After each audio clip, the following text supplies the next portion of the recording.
I don't care if you're cooking ground beef, ground turkey, or ground sausage. There's a difference between burning your meat and browning your meat, and it's all about the cookware you use. I'm going to show you how right now.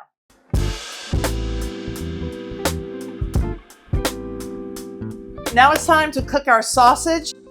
So I'm going into this 4-quart all-clad casserole.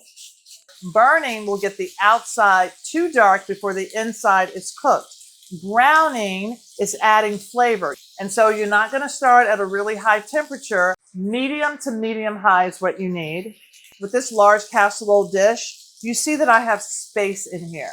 That will ensure that my meat browns instead of steams. This may take more time than you think, but this is where you get flavor. Sirloin tip, it's sirloin tip time.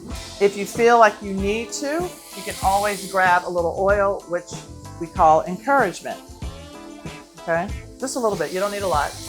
The other thing that you can do is you get some color, you flip it, and you just keep flipping it, and you're just gonna be cooking it gradually.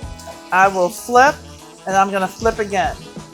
You want to get that deep, dark fawn. That gives you flavor, okay? The fawn is where the meat caramelizes and all of those sugars develop this brown color. So here, look at this. All this is the fawn, and that builds flavor. Look at all this right here.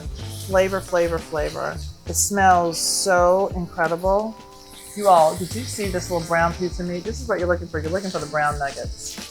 I mean, this bit, this right here. Let me show you, get in there. Yep. If you don't see that yet, you have some cooking to do.